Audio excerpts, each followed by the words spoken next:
الحمد لله وكفى وسلام على عباده الذين اصطفى أما بعد فأعوذ بالله من الشيطان الرجيم بسم الله الرحمن الرحيم ولا تنكحوا ما نكح آباؤكم من النساء إلا ما قد سلف إنه كان فاحشة ومقتا وساء سبيلا. څلورم سپاره ده سورة النساء او 22 نمبر آیت دی. مخکینو آیاتونو کې الله جل شانه او فرمایل اے ایمان والو ستاسو د پاره جایز ندی چې زنانو په میراث سره وېسي په زبردستی سره او دا سره ویم د دې د پاره چې تاسو واخلې بعضی هغه چې تاسو ورکړي دي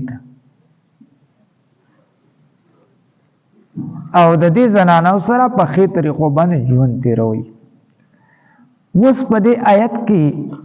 د محرمات بیان دی د کوم زنانو سره چې نکاح کول د حرام دی. نو الله جل شانه او فرمایل ولا تنکحوا تاسو په نکاح سره ماخلی ما نکح آباؤکم هغه چې په نکاحونو سره اغستی تاسو پلارانو من النساء د زنانو نه. زمانه جاهلیت کې بداسه و پلار به مړ شو هغه به د بیبیانو سره نکاح کړي و نو دا زوی براولګي د پلار د خزه سره به سوکړه بیا نکاح وکړه د مور کې را د خپل مور به په نکاح باندې واغستل. یا مثلا نکاح د هغه خزه را نوجوان را نکاح به مړ شو بس هغه خپل نیا نکاح چې کوم خزه کړي او هغه په نکاح باندې دا واغستله. الله تعالی ولا تنکحوا ما نکح آباؤکم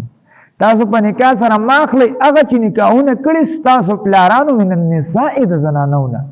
الا ما قد سلف مگر هغه چې مخکې تیر شوی زمانه جاهلیت تیر شوی دی مخکې چې څه شوی هغه شوی دی خو آینده د پاره با څوک د پلار د ښځې سره نکاح دا نه کوي. دغه شان د نکاح د ښځې سره به نکاح دا نه کوي. ولې انه کان فاحشة بشک دا بې حیایي ده ومقتا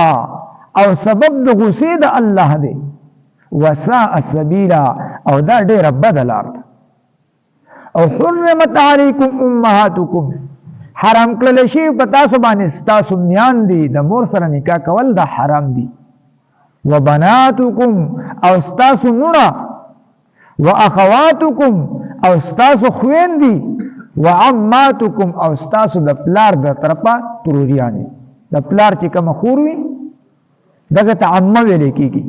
نو دغه تروریانې دا هم په تاسو باندې حرام دي. وخالاتکم او ستاسو د مور د طرفه تروریانې خاله د مور چې کوم خور وي هغه ته ویل کېږي خاله. وبنات الاخي وريره ضرور لور وريرګانې دا حرام دي. وبنات الاخت د خور لور یعنی خورزیګانې داغه سره هم نکاح کول دا حرام دي. او امهاتکم اللاتي ارضعنکم او ستاسو میان دي هغه یعنی د محرمات رضاعي بیان د دې نه شروع کیږي. ستاسو میان دي هغه ارضعنکم چې فی درکړی تاسو ته شودې درکړی تاسو ته یعنی ستاسو بچو ته یا تاسو ته ارضعنکم قلیلا کان او کثیرا چې فی درکړی تاسو ته لګي او کو ډیر وي نو د داسې زنانه سره نکاح کول هم حرام ده. رضاعي مور شو او د رضاعي مور سره نکاح کول دا حرام وي. خدا په مدت رضاعت کې مدت رضاعت امام سے وی 2.5 کاله صاحبین وی 2 کاله چې دا مدت رضاعت دی او د امام محمد رحم الله فتوا هم په 2 کالو باندې چې په 2 کالو کې دن چې دا د یوې زنانه شهود چې دا اوس کې نو په دې سره حرمت رضاعت کېږي دا ثابتېږي واخواتکم او تاسو خويندې من الرضاعت د رضاعت رضاعي خور سره هم نکاح کول دا حرام دي و امهاتکم دا اوس محرمات د مصاهرت سرګنۍ د طرف نه چې کما زنانه دا حراميږي نو تاسو د بیبيانو اغا میان دي خواخ سره نکاح کول دا حرام دي وی زنانه سره نکاح وشو اوس کو د دې زنانه واده شوی دی کو نه ده شوی بس دا خواخ پتا باندې حرام شو اوس به د خواخ سره نکاح کول دا حرام دي وربائبکم او پرکټه استاسو پرکټه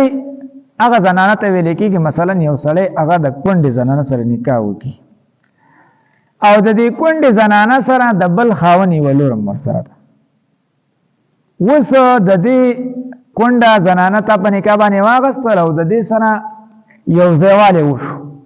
نو د دې چې دا کوم لور ده دا اوس په نکاح باندې ستاره پر اغستل دا جایز نه دي که مثلا تا ور سره نکاح وکړه خو چې لور دی ولولې ده بس هغه مور دی ول پرې خو د دې لور سره نکاح کوم نو بیا جایز دي چې د مور سره دخول نه شي هغه پرې دی او به د لور سره ول نکاح کینو هغه جایز ده خو د مور سره یو ځواله وشو نو بس اوس په یو حال کې د دې د لور سره پر جایز نه ده دې ته ولې کې پر کټي فی حجورکم چې تاسو په تربیت کې تاسو په پرورش کې عموما داسم وي دا عمومي دغه چې لکه مثلا یو سړی کونډه خزه واخلي دا غي سره لور نه غلور بچا ته پریږي اکثر هم دغه خاون کوړته چې دراولي دا عموما داسې وي ښا نو کوستا په پرورش کې او کوستا په پرورش کې نه خدا خداغه د مور سره یو ځوانه وشو نو دغه لور سره بیا نکاح کول دا جایز نه دي من نسائکم اللاتی د بیان استاد هغه دخلتم بهن چې تاسو دخول کړي دغه سره چې صحبت هم ورسره کړي او کو صحبت هم ورسره نه کړي او به د دلم طلاق ورکړو د لور سره ول نکاح کړي جایز دي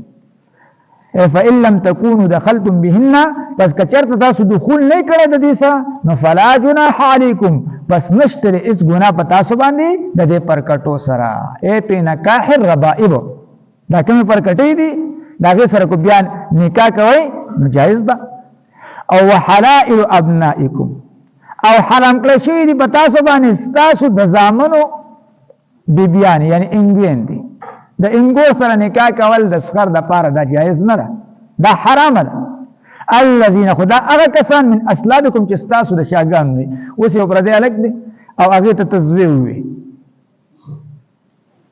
ته ورته زوی دي ته مو بوله بیٹه ویلې پالک چورته ویلې کیږي اوس دا الګ مړ شو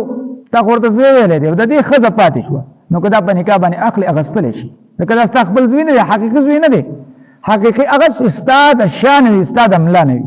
نو دا هغه سره نکاح کول دا جایز ده نه دي نو حلائل او زام یعنی انګوین دي د زامن استاد هغه من اسلابکم چې استاد د شاګان نه دا زامن وان تجمع بین الاختين او دغه شان جمعواله راوستل په من د دوه خويندو کې دوه خويندې په یو نکاح کې جمع کول دا ناجایز دي خدا په یو وخت باندې اوس کو مثلا یو خور ده او هغه مړ شو یا د هغې له طلاق ورکړل د بلې خور سره نکاح کې به جایز ده خو په یو وخت کې چې د دوه خویندې دا جمع کول دا جایز نه دي دې لپاره به فقهاو یو قاعده ذکر کړې ده لکه مثلا داسې دوه زنانه په نکاح کې جمع کول کو فرض کا یو سړی وګرځي یو سړی کې نو د دې بل سره د دې نکاح جایز نه وي لکه مثلا راواله ترور او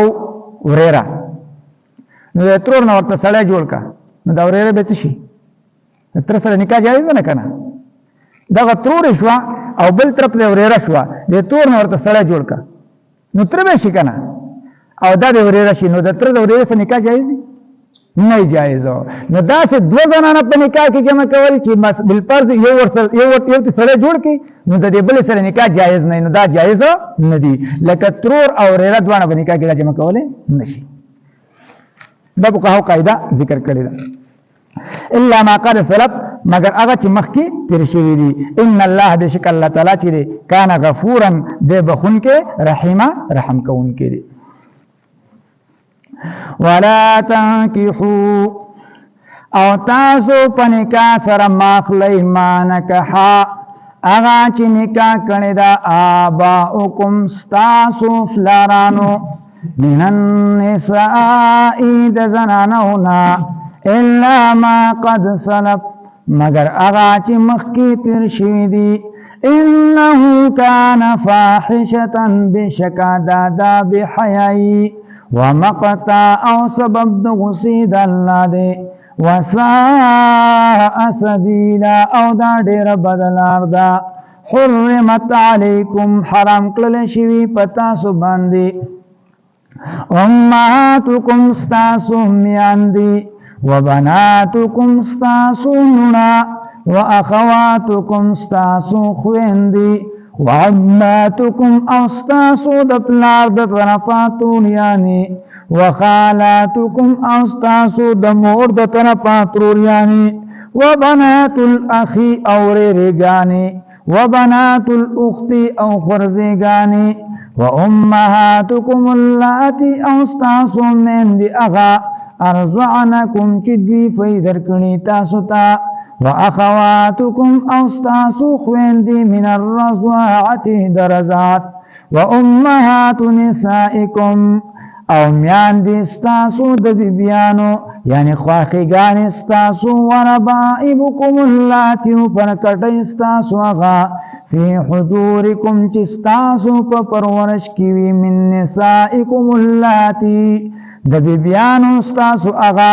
دخلتم بهن چې تاسو دخول کړی داغه سره تاسو صحبت کړی داغه سره. فإن لم تكونوا دخلتم بهن پس کچرتا تاسو دخول نه کړی د دوی سره فلا جناح علیکم پس نشتره اس گناه پتا سو باندې. وحلائل ابنائکم او حرام کړل شوی دی پتا سو باندې انګویند ستاسو یعنی خزی د زامن ستاسو الذين اغا من اصلابکم چې ستاسو د شاګانو نه. وان تجمعوا بین الاختین او حرام کړل شوی دی یعنی جمعواله راوستل په میند دوه خويندو کې الا ما قد سلف مگر اغا چې مخکې تیر شوی دی. ان الله بشک الله تعالی چې کان غفورا دی بخون کې رحیم رحم کون کې.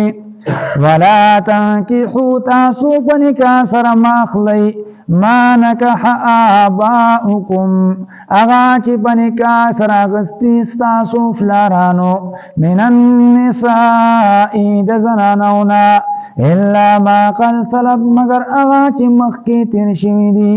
انه کان فاحشة بشکا دا بحیائی دا ومقتا او سبب د غصې د الله دی. وساء سبیلا او دا ډېر بدلار ده. حرمت علیکم حرام کړل شوی پتا سو باندې امهاتکم ستاسو میاندې وبناتکم او ستاسو نونا واخواتکم او ستاسو خویاندې وعماتکم او ستاسو د پلار د طرفا توریانې وخالاتکم او ستاسو د مور د طرفا توریانې وبنات الاخی او ریګانې وبنات الاخت او خرزګانې وامهاتکم اللاتی او ستاسو میندې اغا ارضعنکم چې دوی پیدا کړي تاسو ته واخواتکم او ستاسو خويندې من الرضاعة درزات وامهات نسائکم او میندې د بیبیانو ستاسو یعنی خواخیګانې ستاسو وربائبکم اللاتی او پرکټۍ ستاسو اغا فی حجورکم چې ستاسو په تربیت کې من نسائکم ستاسو د زنانونا اللاتی اغا زنانا دخلتم بهن چې تاسو صحبت کړئ دا غي سره تاسو دخول کړئ دا غي سره تاسو یو ځای شوي وئ دا غي سره فإن لم تكونوا دخلتم بهن پس کچرته تاسو صحبت نه کړئ دا غي سره دخول هم نه کړئ دا غي سره یو ځای شوي نه وئ دا غي سره فلا جناح علیکم پس نشته څه ګناه په تاسو باندې وحلائل ابنائکم الذین او بیبیان د زامنو ستاسو اغا من اصلابکم چې ستاسو د شاګانو ندي وان تجمعوا بین الاختین او حرام کړل شوی دی جمعواله راوستل په من د دوه خويندو کې خدا په یو ځل باندې غره الا ما قد سلف مگر اغا چې مخکې تیر شوی دی ان الله بشکل تعالی چې کان غفورا دې بخون کې رحیم رحم کون کې واخر دعوانا ان الحمد لله رب العالمین الله سمل سماوي په باندې فور عمل کولو توفیق راکړي الله خپل رضا خپل تعالی خپل محبت نصیب کړي الله دا در خپل دربار یې کې قبول او منظور کړي الله ته زموږ نه چې دا غرض الله دا سره انداز شي بیران ناراضه مش مرپوخ کې ټول مسلمانان تر اوسه کلمه نه نسک لا اله الا الله